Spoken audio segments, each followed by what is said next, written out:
2024 लोकसभा चुनाव के लिए बीजेपी ने अपनी पहली लिस्ट जारी कर दी है। उस पहली लिस्ट में मध्य प्रदेश की भी 24 सीटों पर नाम डिक्लेयर कर दिए हैं, जिसमें जबलपुर लोकसभा सीट का भी नाम है। और इस वक्त मैं बीजेपी के उम्मीदवार आशीष दुबे जी के साथ मौजूद हूं, जो इस समय फूल मालाओं से लदे हुए हैं। लगातार शुभकामनाओं का और बधाइयों का सिलसिला शुरू हो गया है। आशीष जी, बड़ा लंबा सफर रहा राजनीति का, लेकिन इस बार सीधे सांसद की टिकट।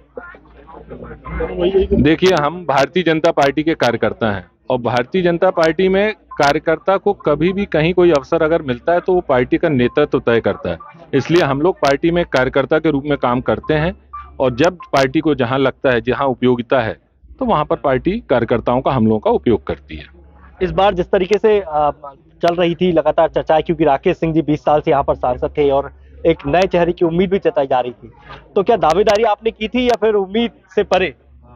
भारतीय जनता पार्टी संगठन को आप जानते हैं, मुझे लगता है कि यहाँ पर दावेदारी जैसी कोई चीज होती नहीं है। जैसा मैंने आपसे अभी पूर्व में कहा कि हम कार्यकर्ता काम करते रहते हैं, पार्टी संगठन जो काम देती है, और उसके बाद जिसका दायित्व को लगता है कि हमको इसको संगठन में किसी कार्यकर्ता को लगाना है तो पार्टी संगठन उसको संगठन में लगाता है। उनको लगता है कि हमको इसका सत्ता में या जनप्रतिनिधि के रूप में या चुनावी उपयोग करना है तो मैदानी उपयोग करते हैं। ये हमारे यहाँ नेतृत्व तय करता है। बिल्कुल। आप चुनौती मानते हैं, क्योंकि एक तरीके का माहौल जो देश में इस समय बना हुआ है, राममय जैसे हम कह सकते हैं, और मोदी सरकार 400 पार के नारे लग रहे हैं लगातार। तो हालांकि जबलपुर बड़ा बीजेपी का मजबूत गढ़ माना जाता है, लेकिन चुनौती फिर भी बीजेपी से। देखिए, पिछले 10 सालों में हमारे यशस्वी प्रधानमंत्री जी ने जिस तरीके से इस देश में काम किया है, मुझे लगता है कि आज हम भारत को जिस दिशा में ले जा रहे हैं वैश्विक शक्ति बनाने की ओर, और इसमें जनता का हमको पूरी भरपूर सहयोग मिल रहा है।